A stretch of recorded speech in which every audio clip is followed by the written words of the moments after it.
All right, welcome back to the City of Palms podcast, episode 8. We're here with the homie Sling. And then we got Brian over here. All right, so where are you from, dude? Originally, I'm from Massachusetts. I moved down here when I was about 7.5. I moved to Cape Coral. I grew up Cape Coral, from Irons, the whole area, really. I moved around a lot, but Southwest Florida is my home. Okay, word. Hell yeah. All right, anything you want to address before we get into? No, just give a brief intro on him and how we got him here and everything. All right. Do you want to do that? Sure.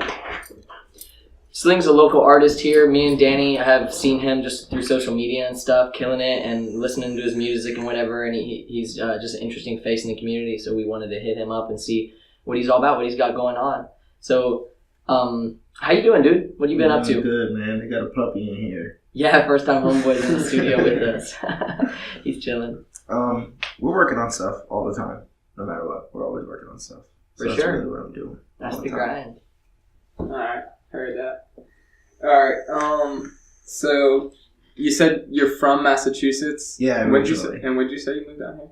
It was probably about 7.5, so it was about early 2000s, 2002 or 3 or something like that. So you went to school down here? Yeah, I went to middle school. I went to half elementary school here, middle school, high school, everywhere. True that. I didn't go to college. Siblings?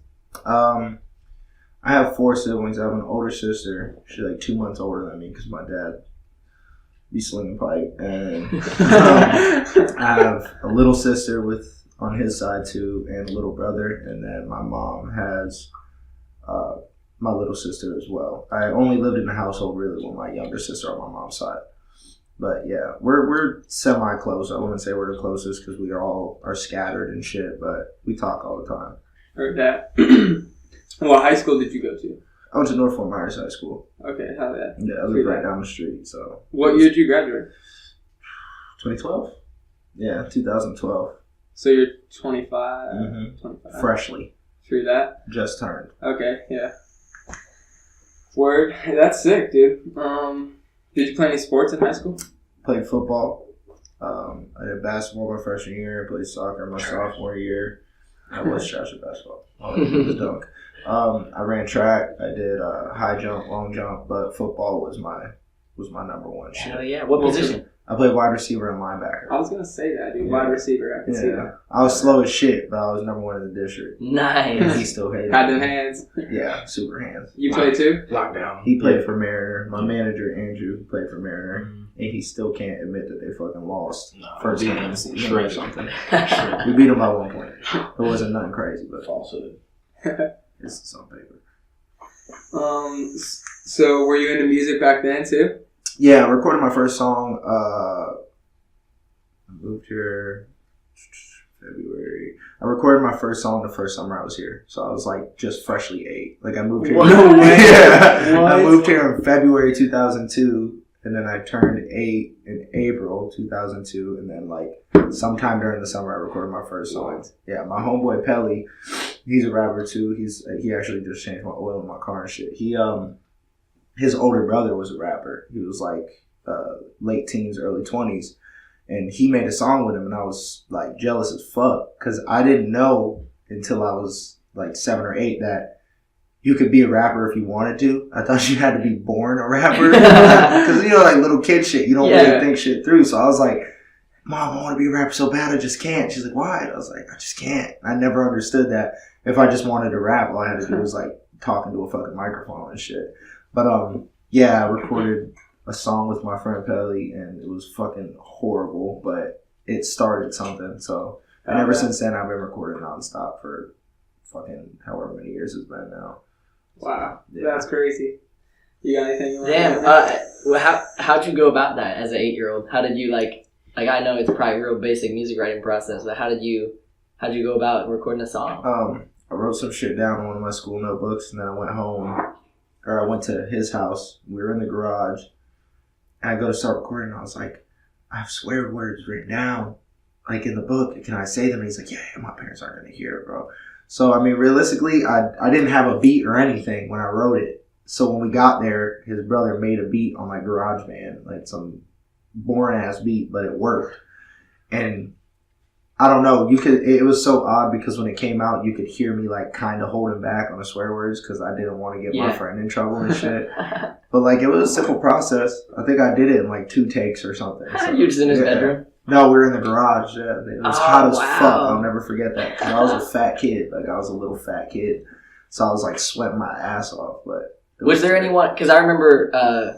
Maybe around that same time, I remember whenever 8 Mile came out, everyone was like wanting to write music, and I remember me like being in my room like, I bet I could write rhymes. Yeah. Was there anyone you listened to at that time that you were like, I'm gonna be like Eminem was one of my biggest influences for forever. I still love him. I just feel like he's trying too hard right now. But he that was part of it too. But I was writing prior to that because like Biggie Smalls is one of my favorites ever, and DMX. And Old Dirty Bastard. Those are like 3 people that super influenced me when I was young because my mom would listen to them. She would listen to them and share. So it's like, I like the other shit way better. And my stepfather listened to Wu-Tang and my dad listened to fucking everything on the planet. So primarily growing up, it was all hip hop. Like everybody in my family liked hip hop. So that's just what I listened to. So that's what I got into. And it was easier for me as I realized because I started writing so young, it was easier for me than a lot of other people my age to write or freestyle and do shit like that because I've been doing it for 10 years by the time we were in high school. Mm-hmm. I knew all the words so fucking Juicy by Biggie Smalls. Yeah. I was like 3 or 4. Like I knew all the words. I was standing next to the boombox and like vibe to it. My mom used to bug out, but hell yeah, man. That's so sick. So then throughout from 8 onward, like, you know, your whole childhood, were you always just kind of like jotting stuff down, always like thinking of new stuff? I was recording the whole time too. Wow. Like, writing, recording. With the same dude? No, we did a few over there, and then we kind of got some of our old stuff, and then our own stuff. By the time I got to high school, my freshman year, I met my producer. I already knew him from middle school. He was like way cooler than me. So like we did not talk because and it wasn't like he was trying to be cool. That nigga was just way cooler than me. So I was just like, oh, whatever. And he switched to a different school. And then my freshman year in high school around basketball season, Marlavashi came to my school and we just instantly hit it off, like about to play on the basketball team and shit. Our moms would take turns bringing us home, and he was like, yeah, you know, I make beats and shit. So we started getting into it and just making shit nonstop. And I mean, he's still my producer to this day. Like, there's no other producer I would rather work with than him. Like, I don't care who the fuck they are in the industry. He makes the best beats. Who is that? So, Marlavachi. That's he produced for me, and I don't know if you guys see One Way TB. He's been getting posted around a lot. People are starting to fuck with him. Trapping in Japan, he's another one. They're both close friends too. And he's produced for other people in the industry, shit like that. Like, he's produced for a lot of fucking people. But like, right now, behind the scenes, like in Southwest Florida, like he's the fucking wave. And all the other producers know that shit too. And they just don't really talk about it, but they know that shit. Everybody knows that he's the secret, what do they call it, the secret society pushing everything forward. What? Yeah, it's tight. It's always cool to hear about. Producers, because especially like if you're just a pretty like typical music fan, you look at like the rappers, people who are performing on stage and stuff, but you don't really think about like that has so much. They're the most important part. For real. Without the producer, there's nothing. Like, nobody's gonna listen to a whole fucking mixtape of acapellas. Like, nobody's doing it. Yeah. Because like the beat, you can listen to just the beat and vibe. Like, it's so much harder to listen to just vocals and vibe. Like, beats are everything. Like, back in the day, music was only beat. There wasn't vocals. Like, some of the best jazz songs ever in history have no fucking vocals on them. Maybe like 2 words. So, I don't know. It's just, I feel like we've strayed away from kind of like focusing as much on the production. But that's the most important part. Like, he's my producer, my mix and master engineer. He's everything. He records me. He does everything. He's like, got his own studio in Cape Coral and shit. Digital Threat. I'm plugging it. I don't care. Do it. Hit him up. Yeah, well, I want everyone to mention that stuff because a lot of times those people get slept on and those people work hard. Dude. Yeah. My manager, Andrew's the biggest shoe reseller in Southwest Florida. Maybe in Florida. He got custom pants on right now. He looked at him. That's sick. So when were you like? So you said you've been doing it for a long time, but when were you like, all right, this is it. Like, this is what I'm gonna do. This is what I'm gonna try to focus on. It's funny because I always thought I was going as hard as I could. there was a point in high school where me, Mar, and Pelly were all like on radar of shit, like independent labels, a whole bunch of shit. And Pelly was supposed to do a song with like Jake Miller, who was like super popping back then. And it just, a whole bunch of shit happened. Shit didn't play out. And we all kind of took our own breaks, except for Mar. Like, he's the only one that didn't take a break. Like, that's why he's fucking leagues ahead of everyone right now. But he, I want to say sometime last year, I really like took a step back and kind of looked at the effort and all the work I was putting in and was like, I could go fucking 18 million times harder than this. Like, so I talked to my best friend, CL Visions. I asked him to start shooting videos for me. Like, we had a conversation about it. I was like, let's start shooting videos every week. Like, fuck it. And just putting them on the internet. So I did 15 videos in 15 weeks with 15 different songs, and like just fucking every single week just kept going at it. And that helped build the fan base I have here, fan base I have in other cities. And it gave me a lot of exposure. Like, I went from just being like a normal, regular, everyday Instagram user to like people, hundreds of like messages a day, like, yo, you fucking killed this shit. Yo, come here and do a show here, come here. So like, that's when I really realized, like, yo, I ain't been doing shit all these years. I've been thinking I've been going hard. I ain't been doing a fucking thing. And I realized how easy it is. People always make up a million excuses. Like, I work fucking in between 8 and 12 hours a day. I have a daughter, she's 6, and then I still got to work on music. So it's like, if I can make time for the shit, then anybody else can make time for it, because there's 15, 16, 18 hours a day that I'm not working on music, and I still get more music out than mostly everybody else around here. So. Oh yeah, dude. Yeah, that's what's up, dude. That's grinding. I didn't know that you had a daughter, too. Congrats. That's awesome. Bro. Thank you, man. She's sick. Beautiful. Yeah, How old is she? 6. Yeah, I had her when I was a little young. Man. It's worth it, man. I'm going to be 40. She's going to be something like in her 20s. It's going to be tight. Because we can go do shit that we both like. So. Yeah, that's sick. That's like our older brother. He's That's my brothers? Yeah, we're brothers. I'm the youngest. He's the middle. And then Jake Home. Yeah. And then our oldest brother's your age. He's 25 now, right? 25, yeah. And then he's got a 6-year-old. He's got a 6-year-old and a... Where did you go to school at? Yeah. Estero. Okay. Their football team sucked. Yeah. They did beat us our senior year, though. I can't even cap. I don't know how, but they fucking did. Yeah, it's probably like still trash too. I feel like Estero could never get a good football team. Nobody also fucking runner. That's true. Anything you want? Hey, so let me ask you, are you bumping the music for your daughter? Like your parents did for you? Yeah, I try to keep it as clean as possible, yeah, but like, she really likes Juice WRLD. Like, that's like her nigga. Like, she knows all the words to Lucid Dreams. Like, that's her shit. Yeah. Like, I can literally just look at her and be like, and she'd be like, see your shadows in mine. Like, she'll start singing and shit. Like, yeah, the kids are loving that. That's cool, man. I love that shit. Yo, and so you got Dragon Ball Z tattoos and stuff? Yeah. You mess with that real hard? Yeah, I love all anime. Did you see... Nobody's ever asked me about anime on no type interview, nothing. That's my shit, bro. That's my...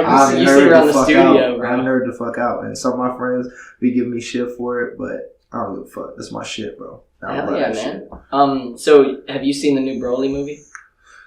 I still haven't seen it. Yo. I still haven't seen it. I haven't. What about Dragon Ball Super? Yeah, I watched the whole shit. Like, I was current.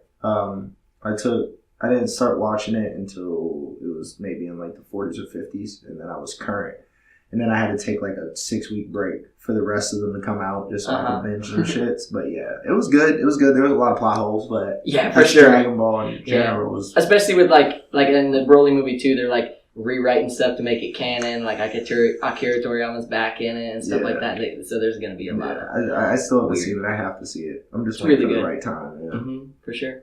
Did you have something to ask, Danny? Yeah, about anime. Have you seen My Hero Academia? Yeah, what the fuck? Yeah. I was supposed to get this spot. I think I'm gonna get it on my calf now, but I'm supposed to get Deku going like full cowl tatted on my calf, and then on the other one I was gonna get Bakugo on the other side. Yeah. That's my shit. I love that show. Hey, have you heard of? Watched it.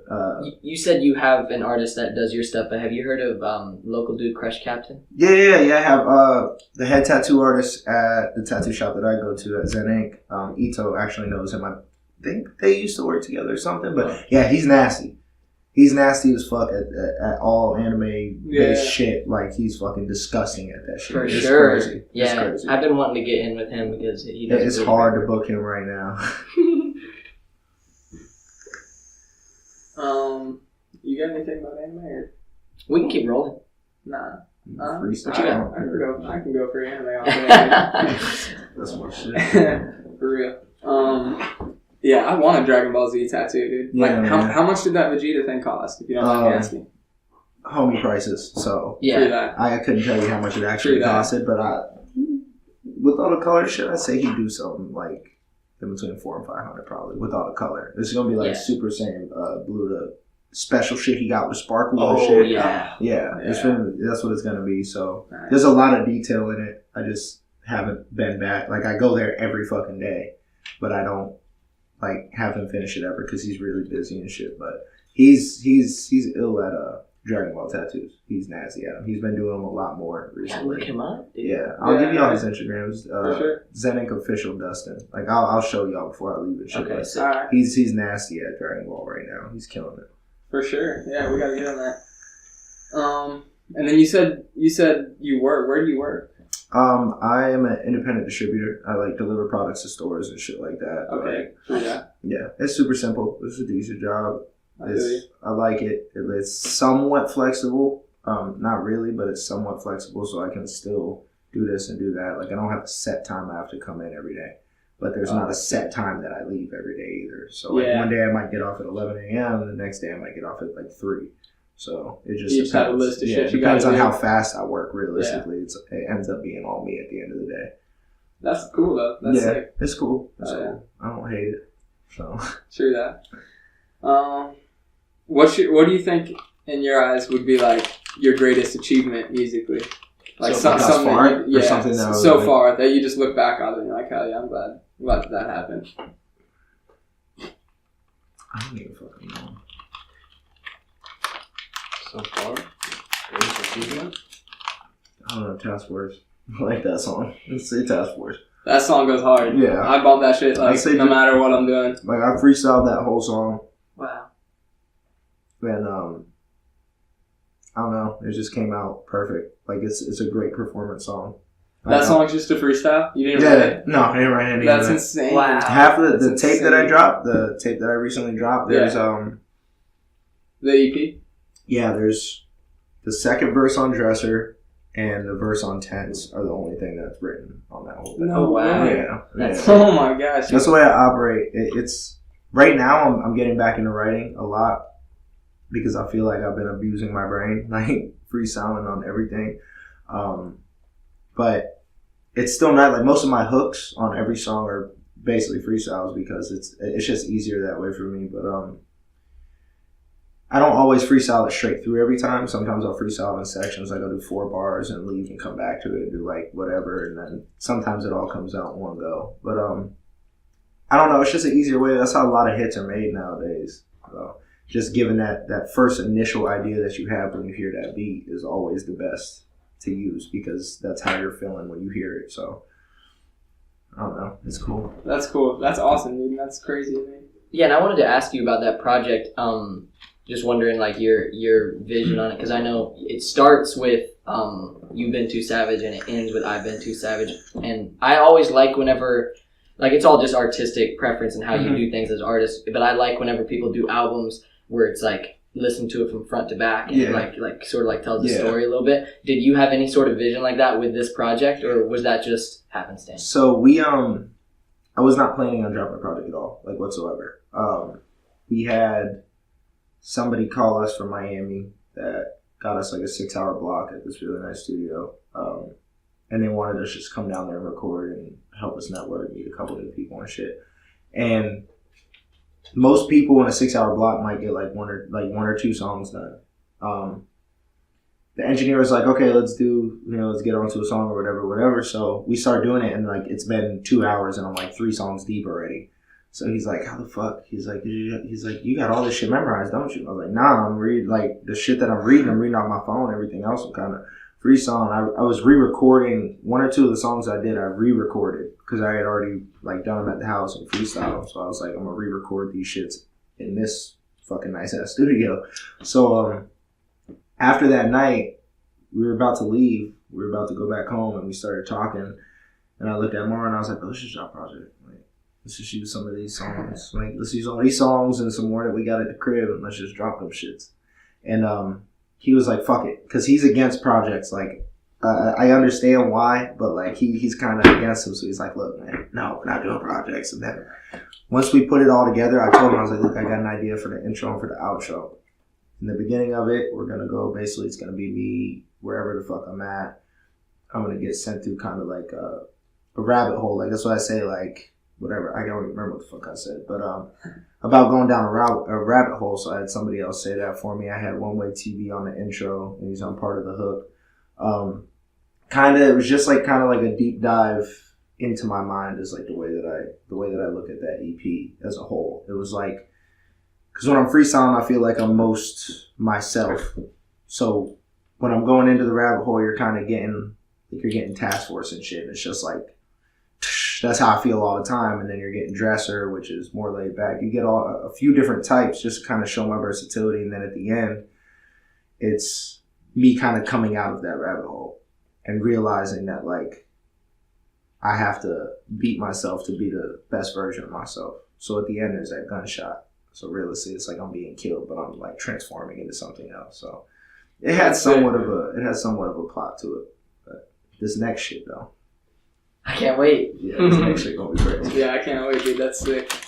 Yeah, I've been listening to all your music really like a lot when I've been skating. I skate for fun. I just skateboard. Yeah, hell yeah, we do nasty. that. Hell yeah, we do that. And yeah, your music's like really good to listen to when I'm skating. Thanks, man. One of my videos that I did for Savage Sundays, I'm actually skateboarding in it. Really? Yeah, I did like a tray flip, a double kick flip.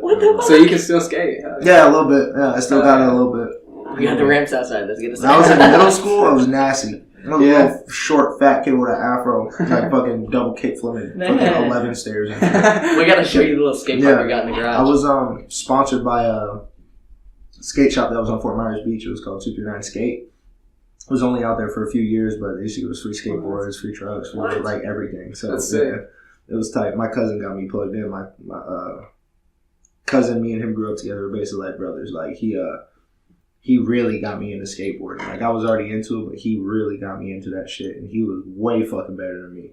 But it was still cool, like, being part of, like, a little team like that and doing shit. Why'd you stop? Just change your passions? Yeah. I started focusing more on music, and then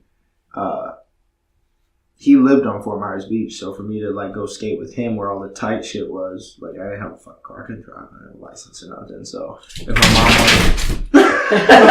my mom wanted to go see her, the dog tried to jump on the table. But if my mom wanted to see her sister, basically my aunt, then fucking we would go out there. But otherwise, I basically stuck skating with my homeboys in the neighborhood who were like nowhere as good as the other kids I was skating with. Yeah. So we play skate, and I would just shit on them. It got boring as fuck, so it kind of grew away. And the scene, like, I don't know what time, like, what year that was, but it seems like the skate scene has, like, really been declining the past, like, 10 years. Drastically. And that's something, like, we're trying to change. Mm-hmm. We want people to, like, start skating, like, you know. Super late. We need more in California and shit. Yeah, we need more skate parks. Skate parks suck dick over here. They had the one in Fort Myers where the stadium is. They had that one over there. That one was fucking ill. But Benito was our go-to. Volleyball court now. Yeah, and they're just tearing them all down. Yeah, the one in Cape is that's kind of trash, but they redid it and made it a little better. Yeah, but we don't got nowhere else. Yeah, but we got the driveway. Someone messaged me on Instagram. That's where everybody fucking skateboards, man. The driveway. Yeah, that's where you learn the tricks. Yeah. You learn the tricks in the fucking driveway. Yeah. And I posted our setup, and someone responded and said, "Hey, that's the only skate park in Fort Myers." And I was like, "For real?" It is. All you need is like a box and a little ramp. You got a skate park now. Yeah. How do you feel about the music scene in this area, though? Because I hear mixed things. I hear some people say it's trash around here, but then like I've just started to start going out to events and stuff, and it seems like there's a lot of cool people and like some stuff going on. What do you think? Whoever says it's trash around here is stupid. Honestly, if you want my honest opinion, I feel like in the next 3 to 4 years, maybe 5, people are going to start really understanding how talented people are in this area. I feel like we have enough artists that are different enough from each other and from industry standard and shit like that Fort Myers, Cape Coral, Naples, or for like basically all Southwest Florida has potential to be the next Miami, to be the next Atlanta, to be the next, not LA, because that's way different. Shit like we have the potential to be that next big city because like in Florida, Miami is the go-to. Like people don't think about anything else in Florida that live in other states besides like Miami. They think of Miami, that's the only thing, the first thing that pops to their fucking mind. But we have artists over here that are just as talented, if not more than some of the artists over there. And I have a lot of friends that are artists over there that are great. But it's just, we lack the exposure and the togetherness I think that we need. I think if we all kind of got closer and more involved and tried to move as a unit versus everybody moving in different platoons or different sections and shit, it would become what it's supposed to be. Like over in Miami, like when XXX and Ski Mask and all them were blowing up, like they all were on the same level, rising at the same time.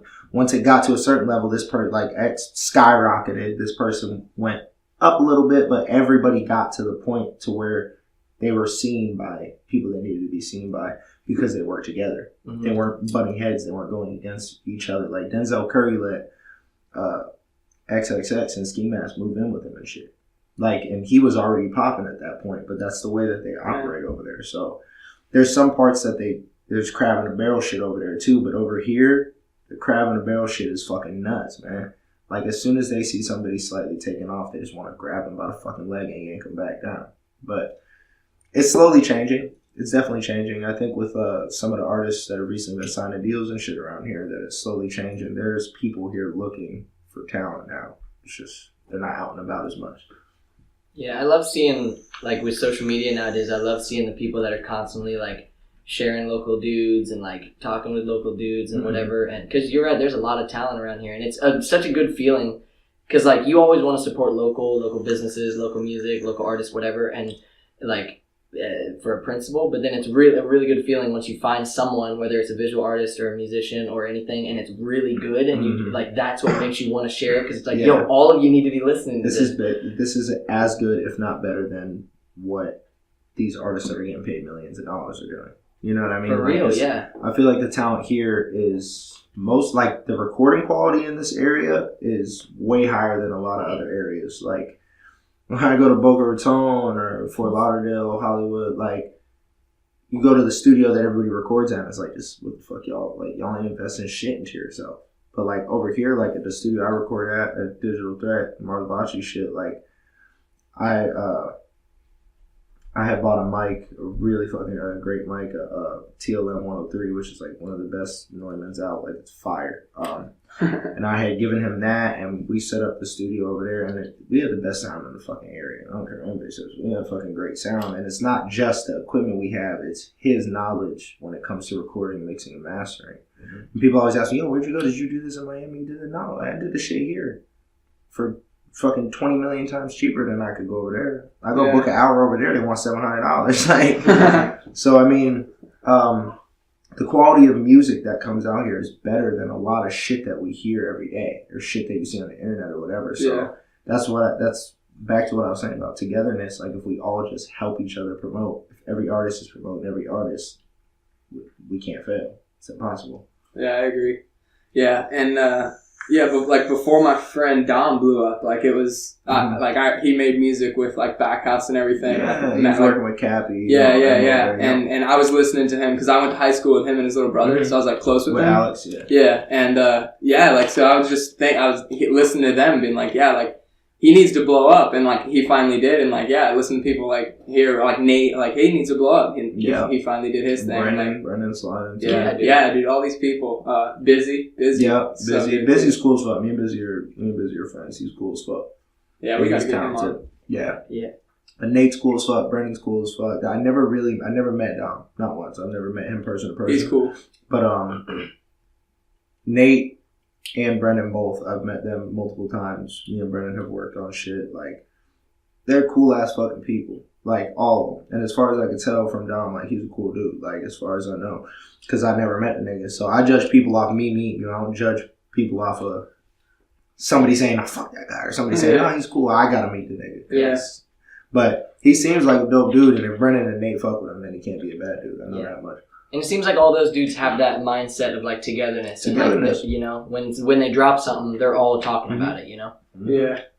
Hell yeah. So you know his brother too? You said Alex? I know of him, yeah. I've seen his work and shit. True that. Yeah, he's doing his thing too, musically. Yeah, he's good. He's always been that way. He's tight. I heard his, heard that Winnebago song he did with Matt.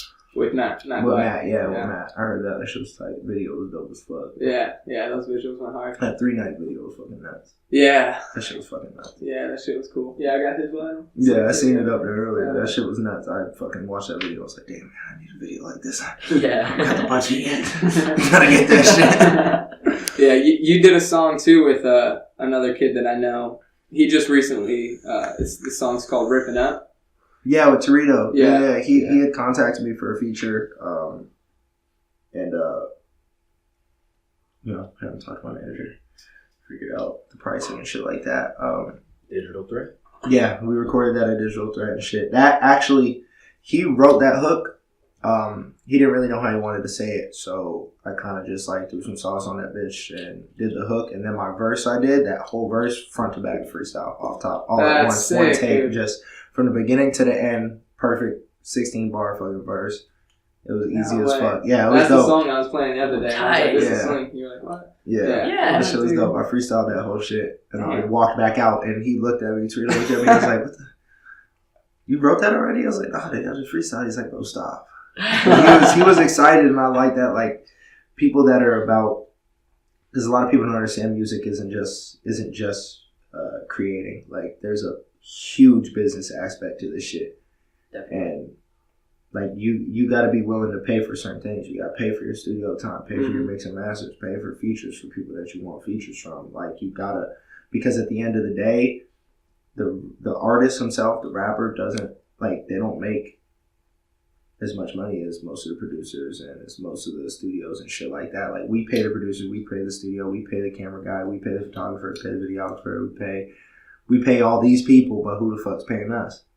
So a lot of people, you throw them certain price for features and like, oh, well, da-da-da-da, but yeah, you do a feature with me, shit finna go up. You know what I mean? So like there's a business aspect that he 100% understood that. Yeah. And he was with it from the jump. I told him what it was. He was like, all right, I got you. See you then. And we made the song, and we planned on doing a different song before that, but we decided against that. He showed me that beat, and I was like, let's get it. So he's definitely a cool dude. Yeah, that's smart too on his part, as to like that's how like he made his debut as as an artist. That's really cool that he like, rather than just trying to do it himself, he's like, no, let me get a connection. Yeah, he's a smart kid, man. He's a smart kid. That's cool. He definitely is. You think he'll keep doing his thing with music and like? I do. I just saw the other day he's just teased some shit the other day. I saw that too. Yeah, he just put a clip up. I think that might be the song. I'm not sure. I gotta listen to it again. I can't remember what it was, but yeah, he just teased some shit the other day. I think he's into it. His whole family's behind him too, which is dope. That's sick. And that's rare as fuck to have your family behind you working on music, because most families are like, oh, what are the fucking chances? True that. He's always been the breadwinner for his family. Like I don't know about like the main income, but I remember we were like 16 because I went to school with him and shit, and we were like 16 and he had a really good job bussing on the beach, getting bank, and he would just like buy his parents couches and shit. Like, I was like, hell yeah. That's nuts. Yeah, he's a good kid. That's nuts. I used to help my mom pay bills, but I couldn't afford no damn couches. Couches expensive and shit. Absolutely. So who else are you rocking with, like around here? Like musically, like who am I working with, or just who do I vibe with? Yeah, musically. So me, TB, Traveling to Japan, Marlavachi, Pelly, we're all like in and out of that studio. That's basically where all of us record all of our shit. Like we're all really close. I've known all of them for a long time. Yeah, those are kids you grew up with. That's awesome. Andrew, I've known since high school. My manager, and he's helped me do a lot of shit. He's helped me do a lot of shit. He's still trying to teach me how to budget better, but he's trying as hard as he can. He's introduced me to a lot of people. He brought me out to Cleveland with him and shit to meet a whole bunch of people and do some shit. Everybody else that isn't like in my, I would say like, you know, like immediate family kind of like musically. And if I'm forgetting someone, sorry. Austin Martin, he super dope. I've known him since fucking elementary school. Andre, I worked with. Me and him have a song together, and we're working on other shit. Ryan Laser, Eddie Rock, Chris Daniels, if we ever come back music. And there's definitely people I'm forgetting, and I can't recall who they are right now, so don't be mad at me. You think you would remember when you get up here, but you fucking don't. There's a lot of people, but really, I fuck with everybody in this scene. Like, in this local scene, I fuck with everybody in this fucking scene. Like, if you're going hard, you're doing shows, you're putting in work and effort into your music, I respect the fuck out you because I do it too. I know how hard this shit is. It's not as easy as it looks. People think, oh, you just record a song, then you go perform it now. There's niggas that's been performing for years and still haven't got it. I got lucky. Like, my first performance, I fucking crushed it, and ever since then, I've just been going. So now, like, my stage presence now is crazy. And when that task force shit come on, you just start vibing automatically. Dude, I can imagine. It's tight, man. Yeah, you just did a show, right? Like, yeah, this I just weekend. did two. I just did I was so back, pissed that I missed it. Because I saw on Instagram that, like, you did task force. I was like, you're vibing so hard. I did Friday. I did a show at Old Soul with the Hippie Circle with Camilla and Bill Swab. They set it up. I did that Friday. Andre plugged me into that show because that's my dog. And I did a show the day after that at one of my good friends Miguel's barbershops, Ace of Fades in Cape Coral. This is the second show we've done there, but this one was great. It was nuts. Sick. We had vendors there, we had food there, we had all different type of shit that's there. Awesome. Yeah, it came out really good. It was awesome. But yeah, a lot of my shows end up being pretty good. I've been performing at weddings and shit too. So if you need to perform at your wedding, I got you. I did a wedding and it was so weird, like shit was lit. It was so weird, like just screaming cuss words with like children there. Like at the reception. Like I did task force, dresser, and tents. And like it was nuts, but like the sound quality was fucking great. The equipment was great. I had the whole dance floor to myself. Everybody sat in their chairs and like a lot of people started standing up once they heard me and they're like, oh fuck. It was tight, yeah. That's sick. Yeah, it was tight. And they paid well. I was only up there for 6 minutes and I walked away with a decent amount of money. That was nice. So when's your next show performance around here? No clue. No clue? Nah. True that. They normally hit me up like a week or two before shows. True that. I'm actually, you're going to be sad, but like I'm actually thinking about taking a small step back from doing as many shows because the past 3 months I've probably done like 15, 16 shows, like, and I work fucking 60 hours a week and got a kid, so like I'm staying up like half the time I do a show. If I do a show on any night besides Tuesday or Saturday, I'm leaving there at 1:30 and I'm at work at 3:30. Like, I'm killing myself. Yeah. So, but I mean, it's worth it for me. It's worth it. Exposure, and I love performing. Like, performing is one of the best feelings. I can't explain to you. Like, when the first song come on, it's like I turn into a whole different human being. Like, so it's tight. I love doing it. I have to be at your next show. That's all I know. You did 2 in one day. The wedding. Oh yeah, the day I did the wedding, I performed at FGCU for the gaming club. And they had Smash Bros there, and somebody thought he was wrong, but he got snuffed. I'm an avid Smash Bros player too. Niggas don't want to see me. Who's your go-to? King Dedede, bro. What? He's not a high tier character, but I'm nasty with the niggas. So, and I fuck with Mario heavy. Hell yeah, dude.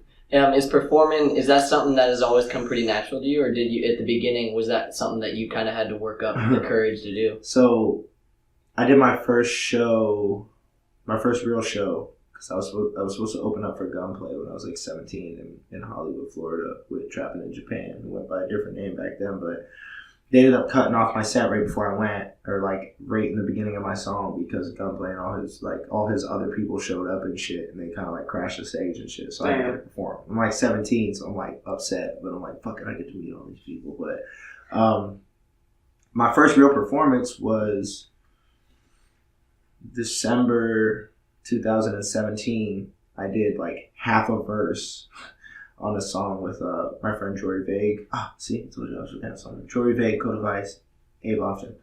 That's what I'm forgetting. I don't know how I forgot y'all. Don't be mad. But he brought me out for a song that we had done, and I did like half the verse at a Curate show at Millennial Brewing, and it was lit, and everybody's like, "Oh, you fucking killed that shit." Blah blah blah blah blah. I went hard as fuck up there, and that was my first real performance. And ever since then, it's been easier and easier and easier and easier. So the last 2 shows were definitely, I would say, probably my best shows. Like those were top of the line, fucking Sling. It was lit. Hell yeah, having a good performance under your belt right off the bat probably boosted that courage so much. Yeah, I've never been nervous like when it comes to like shit like that. I've never had like stage fright. I did when I was super young, my mom forced me into like fashion shows and shit.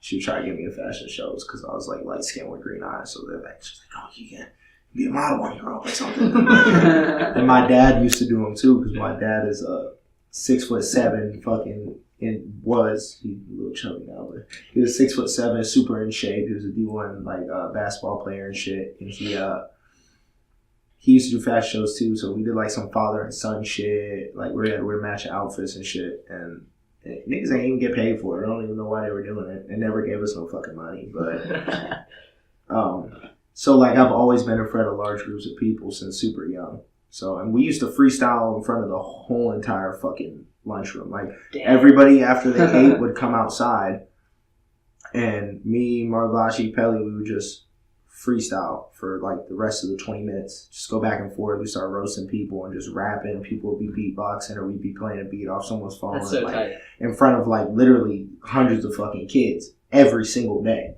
So it was like, what the fuck is 200 people at this venue right now? When we were in Fort Lauderdale, we did that show. Finesse my way on stage at a sneaker show he had. Sneaker show. The sneaker show, bro. Got a little finesse and got my shit on there last minute, and I wasn't supposed to be performing there. There was like 1,000 people there, probably.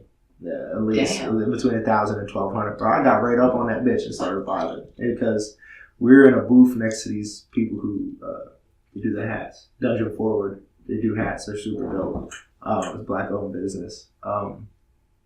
And Drew looks at me and goes, "All right, bro, they're doing the performances, bro. Like, go finish your way on stage." And I was like, "Bro, I feel like it."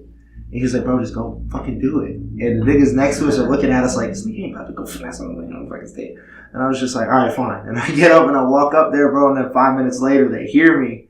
And they all look over there, and one of the dudes from the hat shit runs and just jumps onto the fucking stage and starts being my hype man and shit out of nowhere. And there's all these fucking people there, and I'm just up there vibing and shit. And then I come back and like, "Oh, this shit was fucking crazy." And I was like, "Bro, it's like, it's whatever, nigga. Like, this is what I do. This is what I'm supposed to do." So it's tight, man. Hell yeah! It seems like you're really confident in your music, and yeah, I'm confident about everything. Yeah, because that probably makes performing less like of an anxiety-inducing thing and more of like a hell yeah. Let me show these. It's for me to see how hype I can get people. It's awesome, bro. It's like being like a fucking when I'm up on stage and people are rocking with it and shit, I feel like I'm just a wavelength and everybody's jumping onto that same wave. Yeah. We're all moving the same way and shit. So it's tight. I don't know if you guys ever tried LSD before, but there's like these waves. Hey, listen, man, Drew hates whenever I talk about psychedelics, but there's like this wave you get hit by, and like everybody that is tripping and shit around you is on that same fucking wave, and it's super weird. It's like hive mind, you know, bees move together and shit, and like birds fly together and shit, schools of fish swim together. It's like you get stuck on this hive mind and you're all on the same fucking wavelength. And that's what it feels like when I'm up top there, like when I'm up That's there. a good comparison. Yeah, that's how it feels to me. It's like I feel like I start pushing out these fucking waves and everybody receives them and then they get on that same wave. Because at most of the shows, like, half the people there might not even know who the fuck I am, but then by the end of my performance, they're the ones up front. And my friends let them get in front of them because they're like, okay, they're going to experience fucking this shit right up front. Mm-hmm. Like, it's dope because my biggest fans are the people around me. So, like, but they're also my biggest critics. Like, I'll send some shit to Drew's. Like, me and Mara work on something. I'll show Pelly, whoever, and they'll be like, "Man, shit, this shit's fucking trash, bro. Like, you should drop this." Or they'll be like, "This shit's fire." And I'll be like, "No, this shit's garbage." I'll be like, "Bro, trust me, this shit's fire." But at the end of the day, like, Marlavashi got final say. Like, whatever that nigga says, because he has never been wrong about this shit. So, like, if he says it's trash, it's trash. If he says it's fire, it's fire. If he says I should drop it, I'll drop it. If he says I shouldn't, I won't. Like, that's just the way it goes. Yeah. He has, like, he's one of the smartest people I ever fucking met, and he understands sound better than anyone I've ever met in my life. He understands sounds. Everything that comes in and like in his ears sonically and out his brain sonically is always fucking fire. Like they're just saying he doesn't make that shit anymore. He hasn't made that shit since high school. So it's man, between having an awesome team like that and from you doing it so long, that's probably where the confidence comes from. Huh? Yeah. This is the one thing in my life that I know I can compete with anybody in.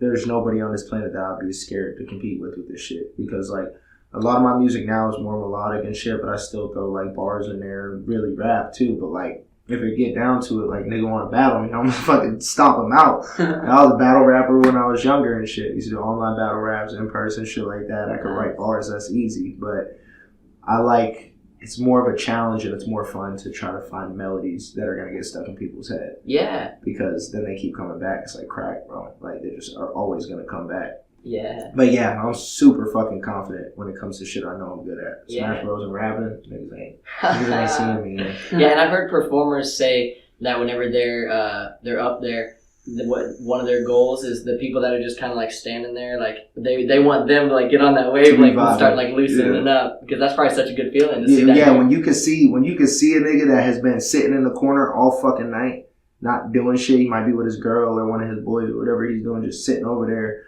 Yeah, this is cool and shit. But then like something you do makes him like start inching closer, and then like they turn into it. It's the best for me when it's like females, because that obviously ends really well for me.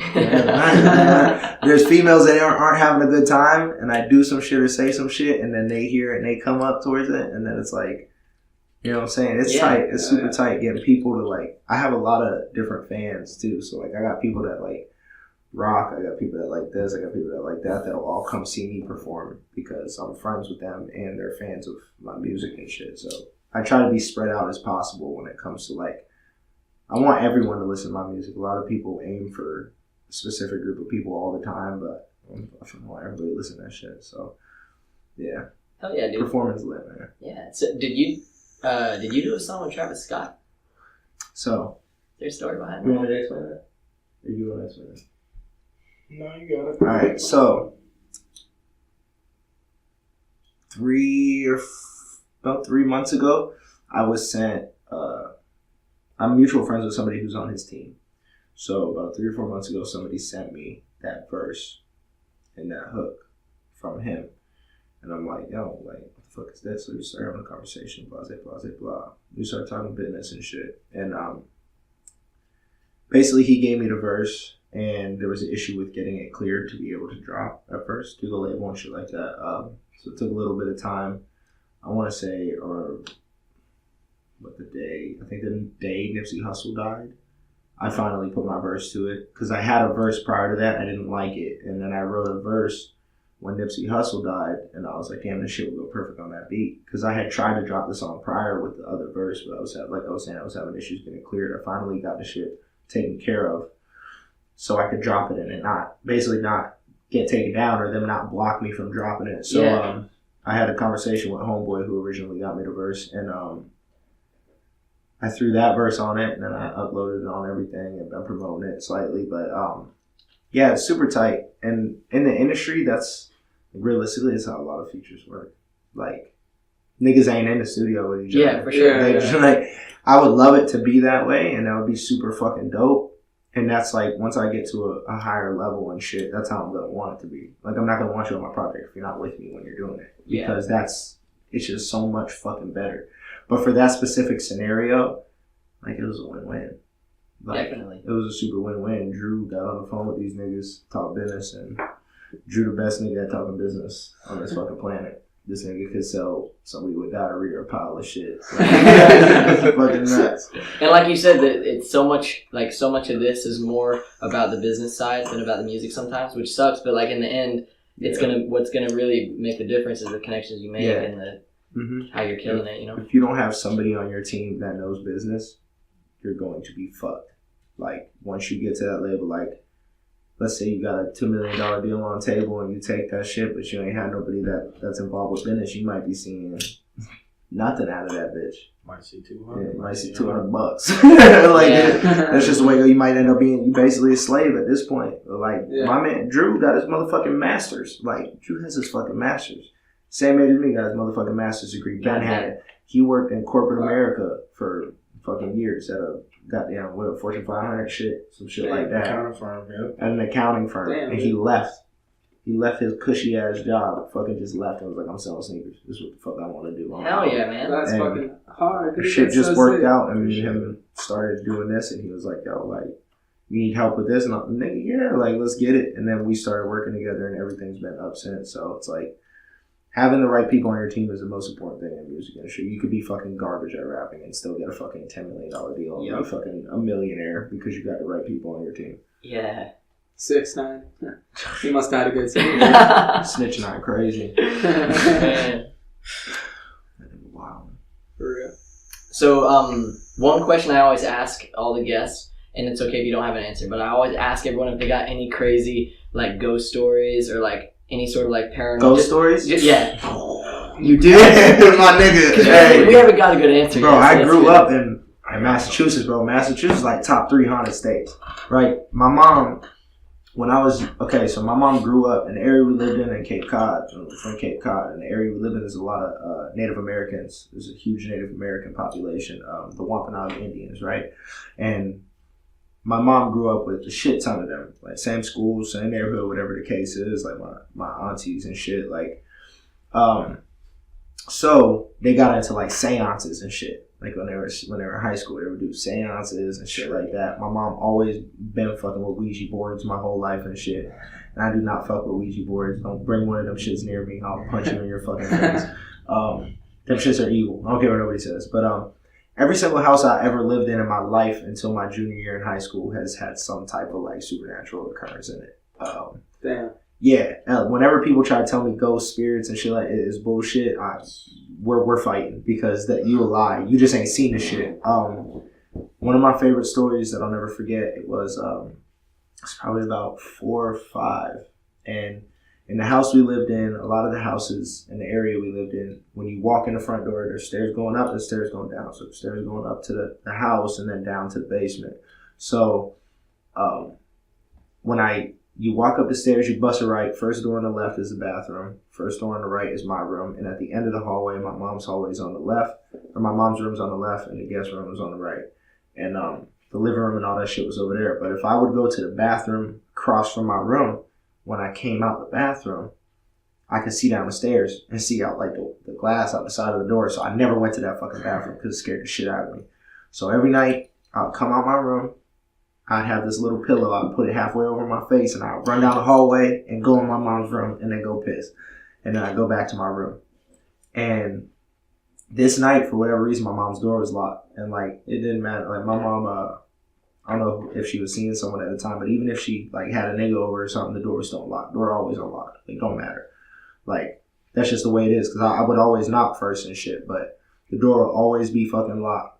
Or never be locked. So I'm like, all right, cool. And the guest room would always be fucking closed. The door is always closed. So I run down the hallway, I go to my mom's door, that bitch locked, and I'm like, fuck, boom, boom, boom, start banging on the door. Mom! She's like, give me a minute, whatever. And I'm like, answer the fucking door. Like, I'm freaking out. I like turn to the left or to the right, and I see out my peripherals, like the door is slightly cracked. And I'm like, to the guest room. And I'm like, okay, what the fuck's going on here? And I hear it like creak a little bit and shit, and I look back. And I'm bugging out, so I'm banging on the door again and shit, and I put the pillow over my face.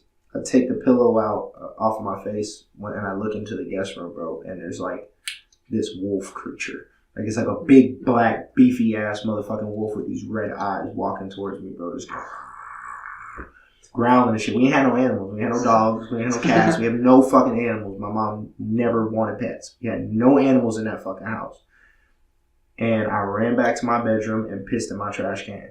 I'll never forget that shit, bro, because it was nuts. It was nuts to me because, like, I could physically see the shit. Like, I could see the fur on this shit, on the fucking thing. Like, its eyes, it was salivating and shit. I'll never forget that sight ever.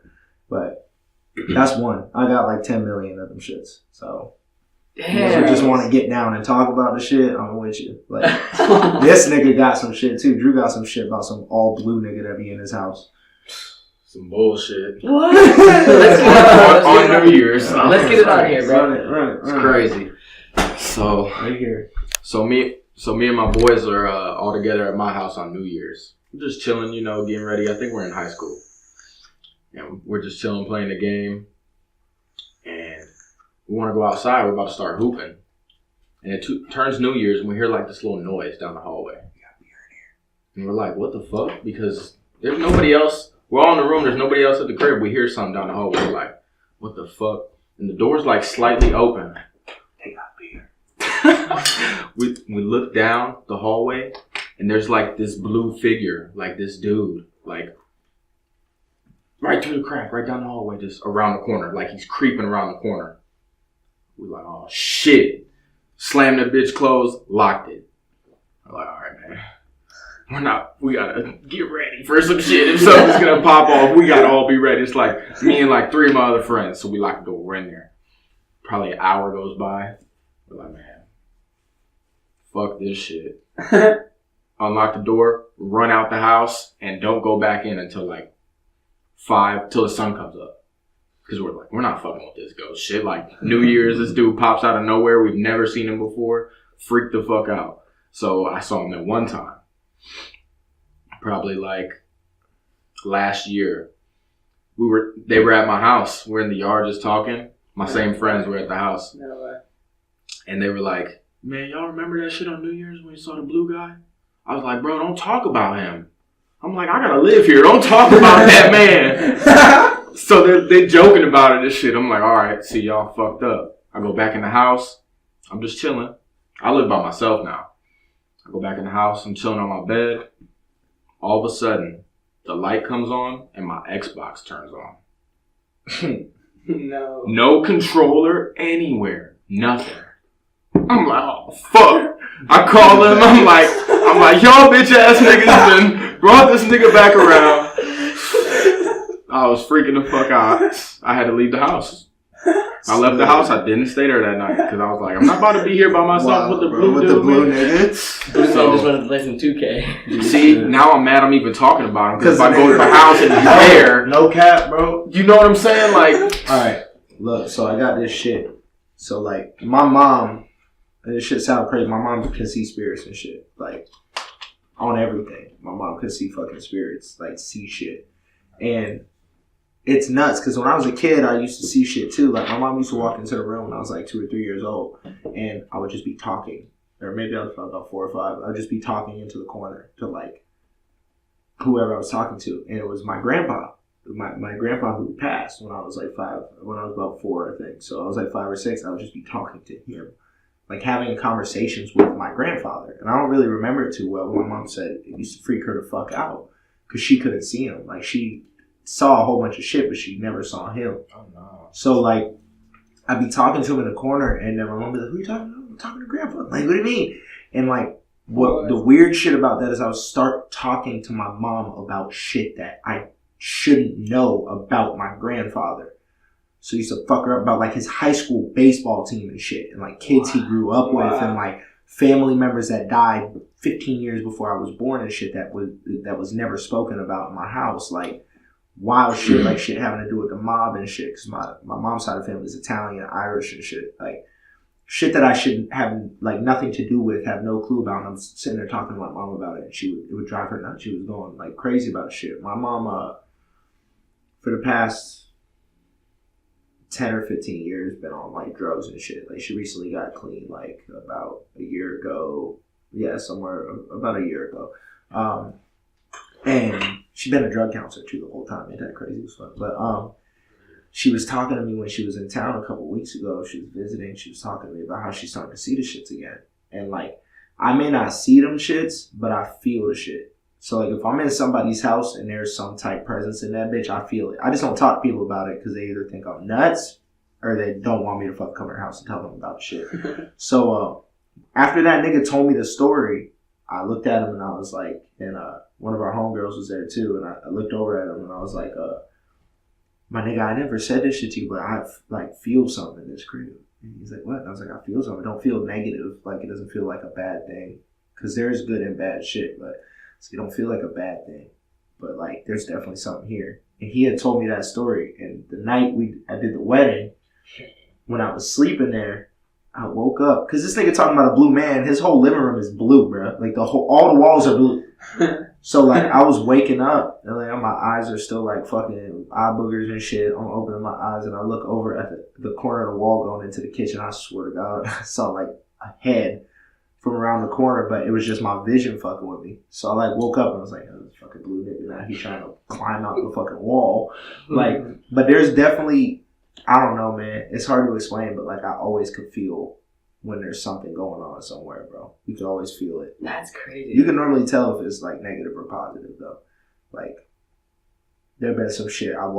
There's certain people that I've been in their house and I'll immediately walk into their house and be like, I'm not coming in. But there's bad energy here, and they be like, blah, blah, blah. Like, I'm getting the fuck out of here. Like, even when I was a kid, I wouldn't sleep over at my friend's house because I knew there was something going on there. Like, it's so weird to talk about because I've never really fully spoke about the shit, but it's weird, man. It's super weird. I don't know why it's like that, but it's super fucking weird. Yeah, that's crazy. That's why I like to ask people because, like, I'm someone who I've never had anything too crazy happen to me, but I feel that like it's weird how sometimes you can just like feel like something about the vibe of the place is just like off, you know? Yeah, the house I grew up in Massachusetts, so that shit was bananas. Like that shit was fucking bananas. Like there was times when I was young where I woke up in a different room, like.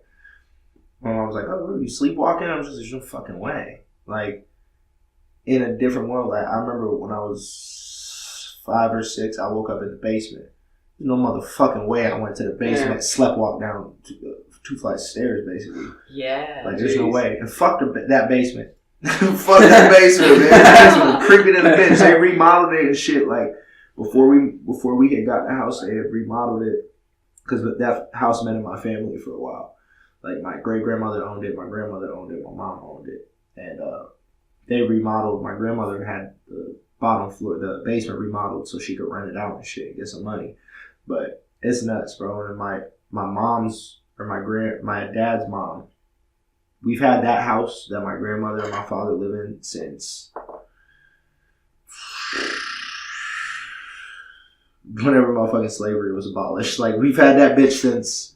Like, that was our family's, like, masters gave us that house in the land that it's on. So that house is creepy than shit.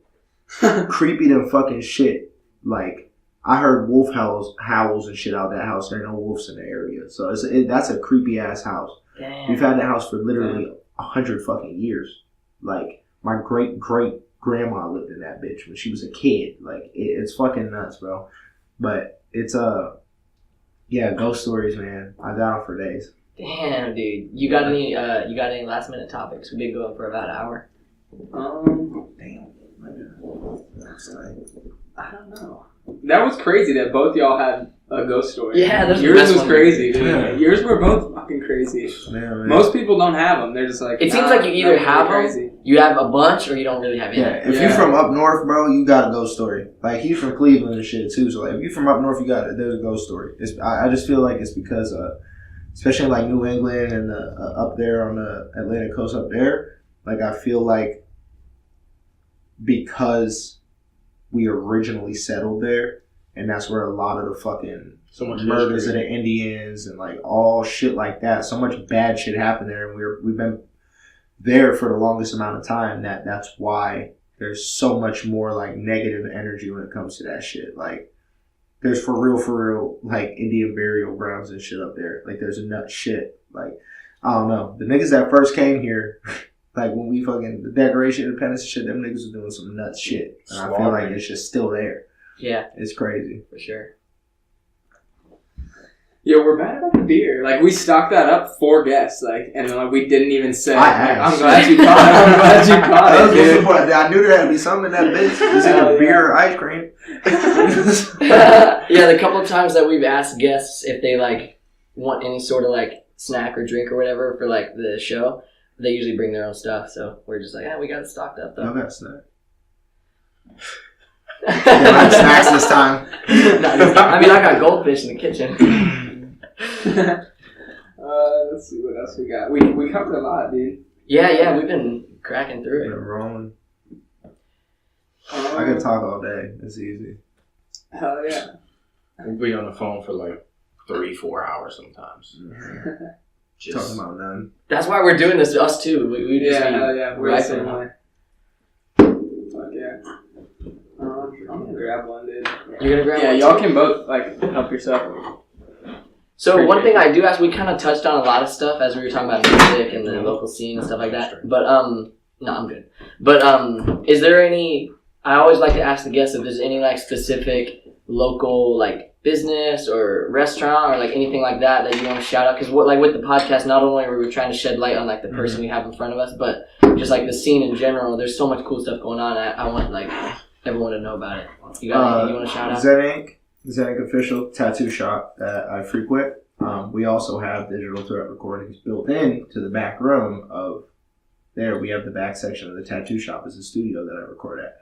Tight. So you can go in there and get some great rates, get some beats and shit like that, or you can go in there and get some tattoos for a way better price than a lot of the other places you can go. And the artists there are super talented. We have 4 artists there: Peter, Dustin, Ito, and Cisco.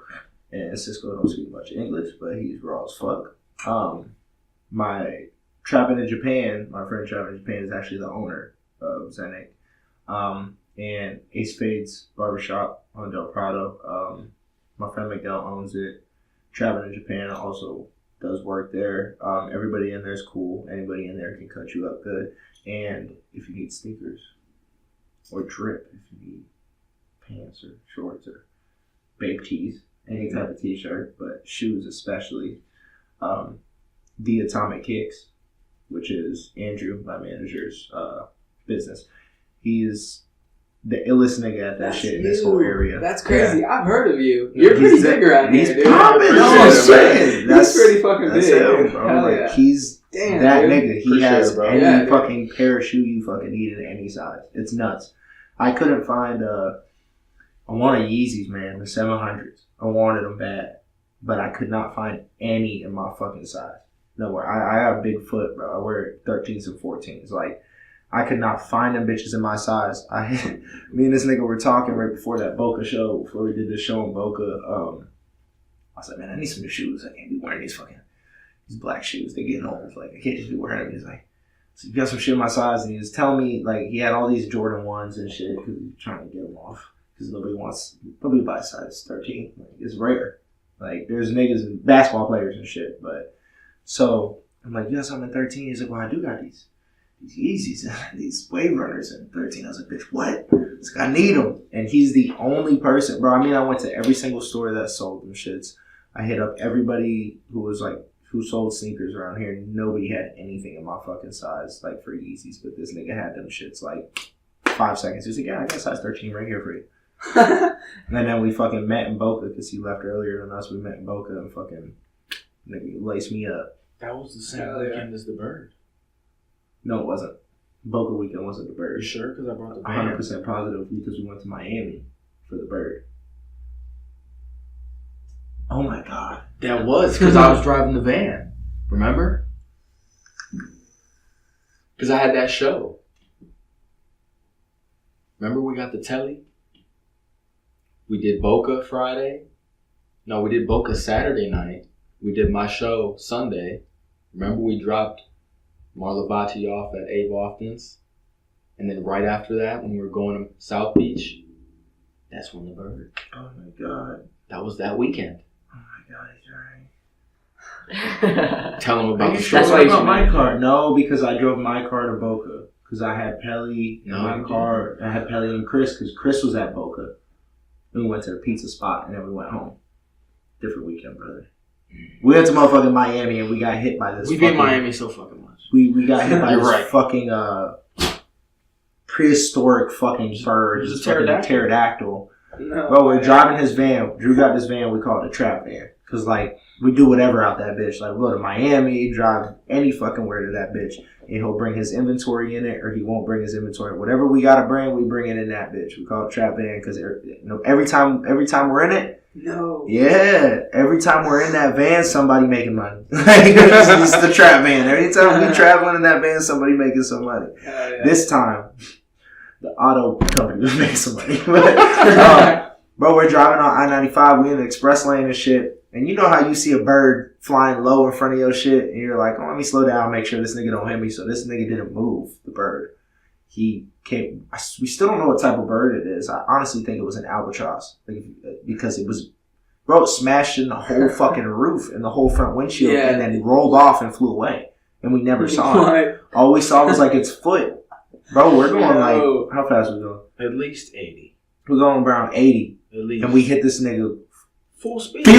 Smash into this nigga, bro. And he dipped. No blood. That's like there was no blood. All there was feathers and shit stuck into the glass. Both of us just dabbed and like covered our eyes, bro. And fucking glass was everywhere, bro. That's so crazy. Yeah, it was nuts. That nigga tried to kill us, but we eventually came to the conclusion. Drew hit me up and he was like, bro, I know what it was. And I was like, what? He was like, bro, it was a fallen angel, bro. I was like, what? Nigga, come on. Like, I'm not religious. Like, I believe in God. Like, God is, like, I know God exists. But I'm not really in church. I'm not a religious human being. I'm spiritual. I'm connected to God. We all are. That's the way it is. For me, at least. I ain't trying to tell nobody what to do. But, when he said that shit, it really made me think for a second. I was like, bro, like, that was a good ass motherfucking weekend. Even after that happened, and like we had to get a rental and everything and leave that car, and it was weird because like if we would have been going a little bit faster, that nigga would have been in the car. Like when I opened my eyes, like I covered my face, and when I opened my eyes, I was figuring I was about to look to the left and have to snap a bird's neck. Like, and it was just super weird because I was like, yo, is that a bad sign or something? He's like, nah, it ain't a bad sign. We're straight. Because everything after that. But then right after that, my credit card almost got scammed, nigga. I was at this Arab motherfucking gas station. But that weekend was lit. I stuck my shit in the damn thing, and they have a card skimmer inside the chip machine. They tried to steal my shit, so I couldn't use my card all weekend. Damn. But it was a lit ass weekend after that. I can't even cap. That's when I finessed that performance. Mm-hmm. We ate bomb ass. What was that? Puerto Rican, Cuban food? Where the fuck? Like over off Ocean South Drive or Beach. some shit. South Beach. We had some ill ass Cuban food for super fucking low. Hell yeah, dude. Yeah. We be moving around a lot and making big ass plays all the time. It's fun because me and him play off each other. Like I always say, when I'm with Drew, we're the Wonder Twins, and when I'm with Mar, we're the Wonder Twins. Like, just punch the rings together, and we fucking turn into whatever we need to turn into, finesse the situation. So, hell yeah. You got any other standout, I mean, you've already told a couple, but you got any other standout, like, performance, or, like, any sort of, like, traveling stories, or just crazy shit that's happened on the road, or in performances, or anything like that? Oh, the original Boca shit. My little sister... on my dad's side, my little sister Adriana was visiting some friends in Boca Raton, and like I have a few friends in Boca, Ave and this girl and shit, Jonna. But I don't really drive over there too much to visit them because they come over here because his family's over here, so they'll come visit. So my little sister's over there, and I have to see her. I haven't seen my little sister in like 5 years at this point, like years. So I was like, all right, I gotta see her. She's fucking 18 and shit now. Like I make sure she like got her head on her shoulders. So she's visiting her friends that go to Lynn University over there. One of them went to FAU. We slide. And I go over there and Drew hits me and he's like, homeboy I was supposed to meet in Miami because he was going to Miami. So he's like, homeboy I was supposed to meet in Miami. Fucking ain't answering his phone. He's flagging. So, I mean, I'm already like over here. Like, can I pull up? So I asked him in the house and it's just all girls and then one of their boyfriends. And I was like, yo, you care if my dog Drew pull up? And they're like, yeah, it's fine. So he comes and shit. We go over there, and we all go out to this club that we thought was like the super move. Like we thought, like the way they was talking that bitch, I was like, fucking gas, about to be hoes everywhere, and they're like about to be easy pickings over here. But we go into that club, and there's a decent amount of people there. It's not like it's trash, but the music was like. It was like, bro, they were playing like My Way, like Fetty Wap and Drake. Like this was in my white 3 months ago.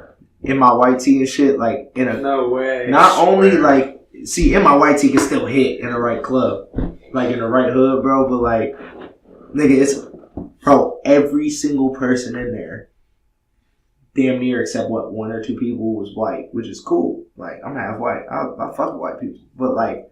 It was just the They're same. wearing button-ups. Like, they're Preppy somewhat scene, dressed up. Like, this and that. Like, you can tell they don't really know too much about, like, they know hip-hop, but they don't know too much. So it's like, they're playing all these songs, and I was like, bro, this nigga's playing trash music. Like, this is ridiculous. And there's girls in there, bro. There's some bad bitches in there, bro. And I'm like, nigga, they gotta get the right music on and get shit cracking. So I'm not walking up to a bitch in my white tee. Like, I'm not doing that. Like, so, and it's a nice club too. 2 stories and shit. Beautiful club. And I'm like, I look over at Drew and I'm like, yeah, finesse something. He's like, yeah, well, you can finesse it, like, da da da. I was like, I'm gonna get a performance. So we have a finesse. I started posting shit on my IG story, like talking about like this is where don't get too much sauce. Let me stop. Anyway, I end up speaking to the nigga who runs the promotion there and shit outside for like 20 minutes or whatever, and basically finesse him and let me perform. And they like it was to the point they didn't even know if they had a working microphone in the building. Like they had no clue because they were not doing performances. So they're like, where are you gonna stand? And they had like this 7-foot partition. There's like a little ramp you could walk up to, but this is where the DJ booth was and one of the VIPs. And it had this like 7-foot partition that was shaped like an L, and it was like above the dance floor. So I was like, I'm just stand on that bitch. And he was like, what? And I was just stand on top of that bitch. He's like, you can't. And the manager, the main nigga there was just like, whatever, fuck it. I always keep a flash drive on me. I always keep my lucky flash drive with me, man. Because every time I bring that bitch with me to a club or a bar or something, I get a performance. So I brought that bitch with me, and I was like, we'll do one song. And then we ended up doing like 3 or 4 because it was fire. Yeah. I stepped up onto the fucking DJ booth next to his computer, stood up on the fucking partition, and just shut that fucking bitch down. Shut that bitch down, and then they had us come back to do like an actual show with promotion and shit. We brought like 40 niggas from over here alone. What? Yeah, that shit was lit. They were like, yo, we're gonna give you guys one free bottle for each VIP section you fill up, bro. By the end of the night, they done gave us like 6 motherfucking bottles. Everybody in there turned. They closed. We're all still in there. Like everybody that came with us still in there, fucking getting drunk and shit. Like that's so tight. Yeah. Making connections like that is dope. And my sister was like, because I told my sister, I was like, oh, I'm gonna get a performance. She was like, that'd be so awesome. So she sent her friend up there to go talk to the guy because I guess she knew him. So they had a conversation like, yo, my brother wants to perform and he's cool. And they looked over at me and they like, because anybody from over here could go over there right now and be in the fucking, like, it's like you're in the past. Like, they're going to look at you and they're not going to understand that you're the future. Like, bro, there was one dude in there. One dude with his homeboy who I was like, this is the only nigga in this whole bar who got any type drip, like any type sauce in this whole entire bar.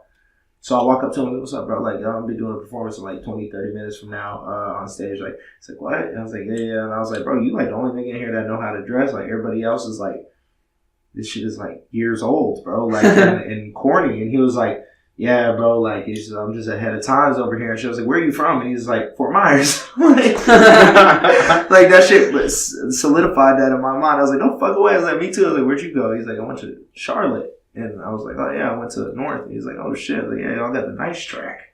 Motherfucking AstroTurf track and shit. And it was just funny because the only person in there that looked like he knew what he was doing is from here. Like, people don't give our area, like I said earlier, bro, they don't give us enough credit over here, bro. Like, we're ahead of times from a lot of shit. So in a couple years, it's going to be lit. It's just going to take a couple more people getting on to the mainstream. And then it's going to be game over here. It's going to be tight. Yeah, dude, I can see it. Fuck yeah. Yeah, I see that. I call that stuff. Yeah, dude. So you got a lot of heavy hitting music already, and I know you said you're stepping back a little bit from performing because you got that future projects you're working on. Do you have anything that you wanna just let the people know about? Just give a little shout out to yourself. Anything that they should keep their eyes on? Keep them on me. Just keep your eyes on me. What you I got some shit for y'all. Something coming. I'm about to drop a performance video tonight, actually, maybe. Tight, dude. Yeah, from a couple weeks ago. I did a silent headphone party where I performed into headphones. What? Yeah, it was dope as fuck. I don't know if anybody ever did that shit, especially not around here. Nobody's ever done that shit around here. Like, you know the silent headphone parties? Yeah. There's like 3 different channels, 3 different DJs, and everybody has headphones on. You can switch between the stations. I know about that shit, but I performed live into the headphones. That's sick. It was fucking crazy. Malik with Curate set that shit up. And it was my birthday too. And it was for celebration for his birthday too. And he was like, I don't know if it's gonna work, but like we're gonna do it. And I was like, all right, I'll be there. Fuck it. He's like, all right, tight. And then we ended up doing it and it ended up going great. It was super weird though because like it was unlike any other show because there's people on the complete other side of the fucking bar vibing and like bobbing to the shit and like feeling just as hype as everybody that's right in front of me because they have their headphones on going like me That going is crazy. directly into their brain. It was fucking nuts. It was super cool. But I don't know, man. I love this place, man.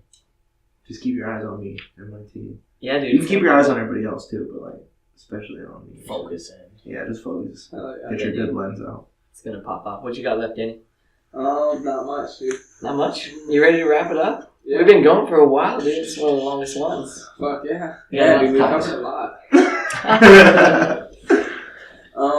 Yeah, dude, you're interesting, dude. You're a cool thanks, man. character. Hell This yeah. is only like an 18th of who I am, so there's a lot more. Yeah, hell yeah, dude. Fuck yeah. You gotta do a follow-up episode once you pop out. I'm with it. No, I'm with it. I'll come back motherfucking next week. We'll have your record up here. I'll come back next week. I don't give a fuck, man. I got infinite stories. Hell yeah, dude. Yeah, we definitely. Fuck yeah. Yeah, this was sick. Yeah, so yeah, we did shout outs. Yeah, you want to wrap it up? For sure, dude. Yeah. Thanks so much for coming out, dude. Because like, Thank you. I say this on pretty much every podcast, but sometimes, especially when you see people who are doing really cool shit and doing awesome performances and whatever, and like you really do love their music, it's kind of hard to like reach out and be like, hey, do you want to come sit with the two brothers just in our bedroom or whatever? You know what's funny as fuck is that I saw y'all shit you did with Nate, and I was like, dude, should I hit these niggas up? And I was like, no, they're gonna want me on there. No. And then y'all hit me up like Hell a month yeah. or two later, and I was like, oh shit, that's dope, tight. See, and I hope if you're listening to this, because there's a ton of people, we made a list when we have our meetings. We got a list of all these people that we're trying to hit up to get on here, and we'll get there. We got a bunch of people we've been trying to get on, scheduling and stuff like that, but it's just the beginning, dude. It's rough, yeah. It's rough to start, but thank God it was when I was telling you about that 15-week period. I drop a video every week. Like, you just gotta keep doing it. For sure. Even if you get like, it doesn't matter. Like, you gotta look at it from a business aspect. Like, you might get 10 fucking views or plays on some shit for 6 months, and then one hits.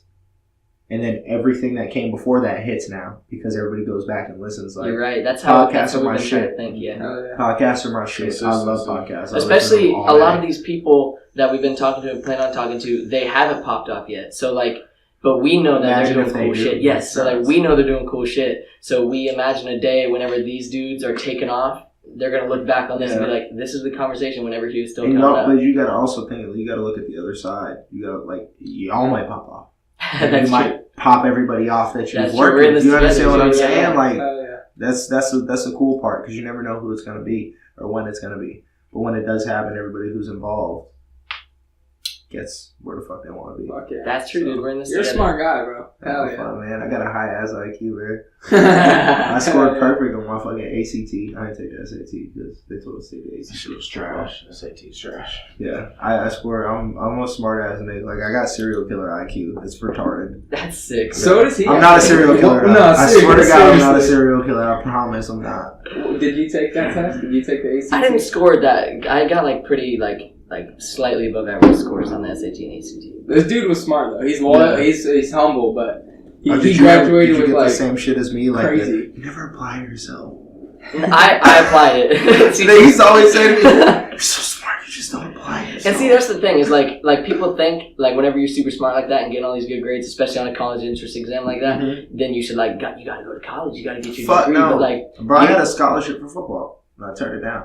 see, Like, I didn't want to play 'Cause football you anymore. got I your didn't path. want to go to college. yeah, Like, I don't need college for what I'm doing. Like, they don't teach what I'm doing in college. Yeah, like, sure. they don't teach anything I want to know in college. Like, even in high school, they don't teach us shit. They don't teach us how to balance a checkbook. They don't teach us how to get rid of credit card debt. They don't teach us how to properly manage our money. They don't teach us any of that shit on purpose because they want us to be in the system, man. They want us to be schools are set up like prisons. They're set up exactly the same. If you look at the floor, like the groundwork for a prison and the groundwork for a school, same thing. Long hallways. You got the principals, the warden, all the fucking teachers are the correctional officers. Like, it's set up still to get people to work in factories. It's still set up that way.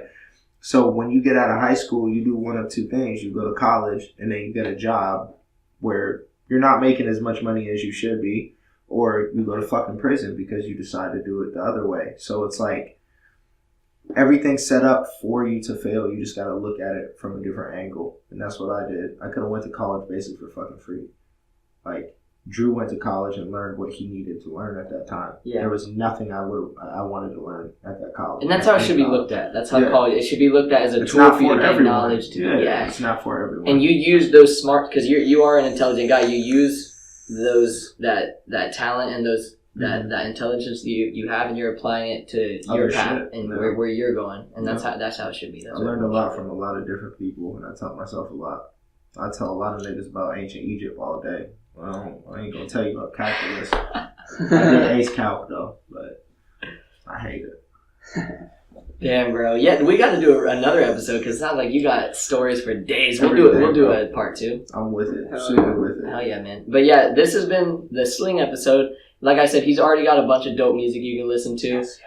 He does shows all around Southwest Florida. Me and Danny are going to be out there one of these days. Florida. Hell yeah, dude. Oh, shit. And it's just the beginning. He's got lots of stuff to come, so definitely check him out. Check out all these people we've been talking about because Southwest Florida is going to be popping off. This is a really cool place to be. Thank you for having me in the first place. Hell yeah, man. And actually, I, like, you see the art on the walls and shit. I do a lot of anime stuff. I got something for you. Oh yeah. So after this, shit, free art. I just got 2 pieces of free art last weekend. One at the show on Friday, one at the show on Saturday. I was trying to be there. I got invited to be a vendor there, but I couldn't make it because of work. But because I'll pay for art, but I love free art. For sure, I'll show you what I got, and I'll see if you dig anything. And there's gonna be something I won't.